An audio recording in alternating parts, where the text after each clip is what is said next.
Salut tout le monde, aujourd'hui on va se retrouver pour une nouvelle vidéo. Aujourd'hui dans cette vidéo on va parler donc de mon couple de Philotamus. Je sais que j'avais déjà fait une vidéo il y a à peu près un mois, mais on va faire un petit peu le suivi, qu'est-ce qui s'est passé depuis le temps, l'accouplement comme on l'a dit. On se retrouve après le générique, à tout de suite.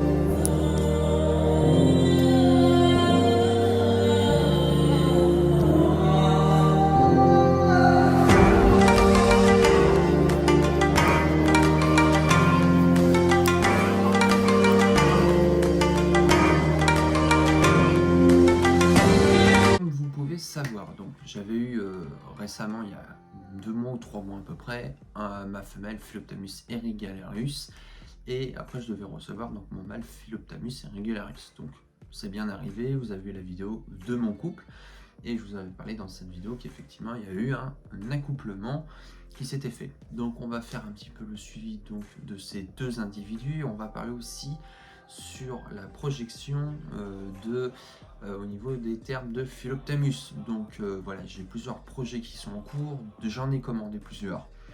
On va parler un petit peu tout ça dans cette vidéo. Alors je tenais à vous aussi m'excuser dans le sens mon absence qu'il y a eu pendant à peu près 3 semaines, un mois de sans vidéo. Là je commence à republier des shorts parce que j'ai eu plusieurs petits soucis perso, on va dire entre guillemets. Donc du coup, vérifiez bien les notifications, allez régulièrement peut-être sur la chaîne, parce que des fois les notifications on les reçoit, on ne les reçoit pas. Je sais qu'il y a beaucoup de gens qui essayent de m'écrire. Donc voilà, et au cas où, il y a un compte TikTok aussi pour pouvoir me contacter si vous voulez. Donc, alors du coup, en projet, j'ai plusieurs projets au niveau des Philoptamus, parce que c'est une espèce qui m'a assez plu sur le long terme. Ça fait pratiquement 3 ans que j'en ai eu. J'avais découvert ça sur du Philoptamus semivariatus. Donc là, actuellement, j'ai que du Philoptamus irregularius. Alors, je vais avoir du Philoptamus semivariatus, je vais avoir 4 individus. En irregularius, je vais avoir un deuxième couple. Voilà. Alors, pourquoi avoir autant de Philoptamus, tout ça? Alors pourquoi? Parce que déjà c'est une espèce qui m'intéresse, je voudrais en apprendre beaucoup plus sur eux, parce qu'avec 3 individus ça va être un peu compliqué d'apprendre des choses, comprendre leur comportement, comprendre tout ça, comme j'avais fait avec le Boedon filiginosus, le Boedon lignatus.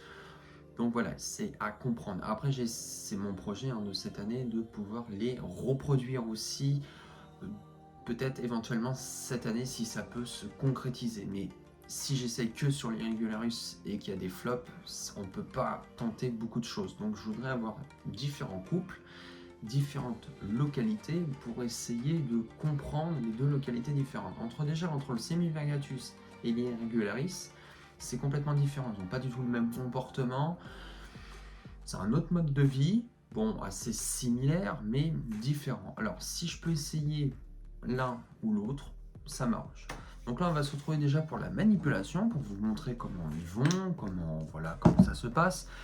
Alors, les Philoptamus, c'est pas très compliqué de maintien, je tiens à le préciser. Il faut être juste un petit peu averti, avoir un petit peu d'expérience. Et après, tout se passe bien. Pour le moment, je les mets en rack, parce qu'ils mangent beaucoup mieux en rack qu'en terrarium. Donc, je vais pas les déranger plus que ça. Il vaut mieux privilégier leur bien-être que les stresser plus.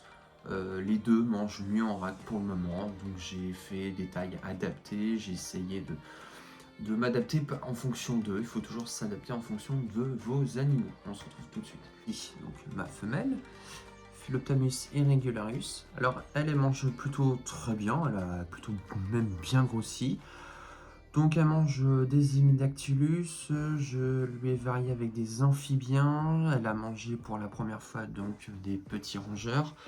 Elle mange correctement, pas de soucis, j'ai jamais eu de problème à ce niveau-là. Elle a mangé même des anolis parce qu'à un moment il n'y en avait plus d'Hemidactylus, parce que les Hemidactylus c'est un petit peu compliqué d'en trouver. Alors j'avais vu un commentaire, je ne sais pas si la personne regardera cette vidéo, oui si ça te coûte trop cher, t'as qu'à les congeler, faire des petits cubes. Alors non, forcément ça ne fonctionne pas comme ça, sinon ça serait trop facile. Ils mangent des proies entières. Et ces individus-là, donc cette espèce-là, j'essaie de les habituer au décongelé, mais pour le moment, ça ne fonctionne pas encore pour le moment. Le petit oui, elle mange encore que des proies vivantes. Donc voilà, regardez cette magnifique couleur, moi j'adore. Alors vous voyez, c'est c'est une couleuvre, hein, c'est un colubridé qui est pas très compliqué. Alors par contre, oui, effectivement, qui est assez speed. Mais vraiment, en termes de maintien, c'est pas le plus dur que vous aurez. Moi, j'ai pas de problème actuellement. Là, je les mets en rack parce qu'elle mange mieux en rack. Quand je l'avais mis dans son terrarium, elle ne mangeait pas du tout pendant plus d'un mois. Donc voilà, c'est une espèce assez calme après quand elle est habituée. Par contre, ça va très très vite, hein. Faut faire très attention. Surtout, faites très attention aux petits. Alors, c'est pas une espèce qui coûte non plus trop cher, hein. Alors, c'est pas pour ça que je l'ai prise, c'est pour différentes raisons. Déjà, c'est pour la raison de la couleur. C'est pour la raison aussi de l'alimentation. Moi, je préfère partir sur des espèces, comme je vous dis, un peu différentes de l'ordinaire, qui mangent une autre alimentation. Pour le moment, je ne me suis pas mis au piscivore, mais ça pourrait peut-être venir dans le temps. Mais voilà, vous pouvez voir, magnifique espèce. Donc il faut y aller toujours doucement, voilà, 2 points d'appui. Non, c'est une espèce franchement que j'adore parce que déjà pour leur motif blanc, bleu, turquoise, regardez-moi ça, c'est super beau. Jaune en dessous. Vous voyez là, elle a à peu près 2 ans. Elle a à peu près, ouais. Elle a à peu près 2 ans, je crois, il me semble de mémoire. Bon, après, c'est souvent de l'import, hein, il faut vous dire aussi.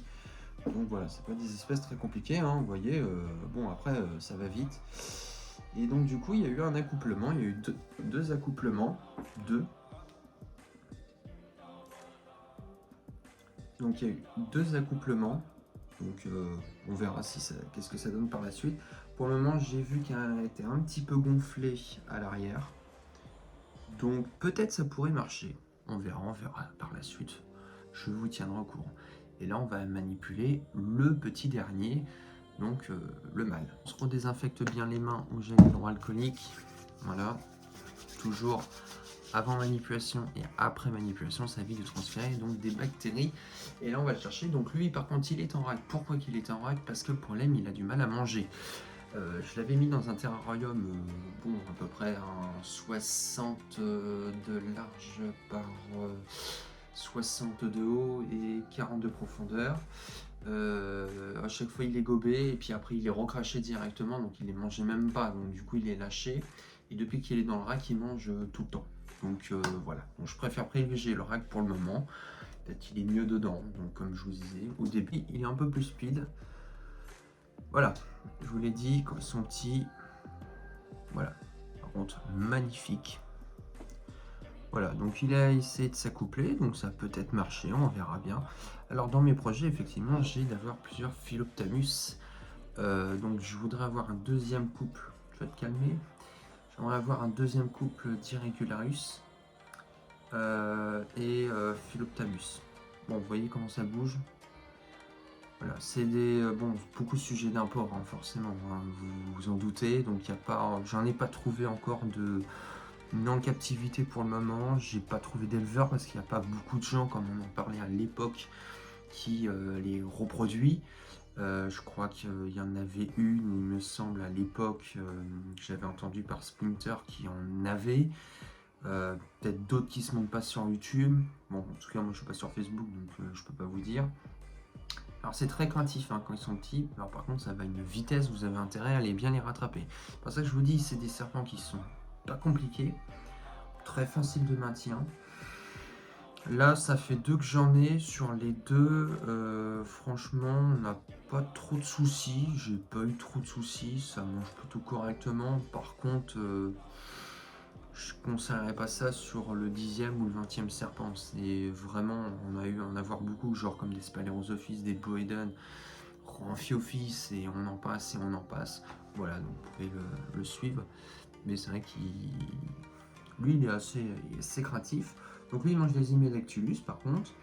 La grande, elle mange beaucoup plus.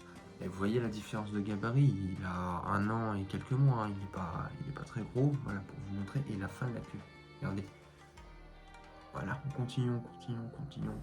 Et puis voilà. Donc voilà, il n'est pas très grand. Donc voilà ce que je voulais vous faire. Une vidéo t'auras plu. Si la vidéo t'aura plu, tu peux toujours laisser un petit commentaire, un petit pouce bleu. Et puis à la fois prochaine. Allez, salut.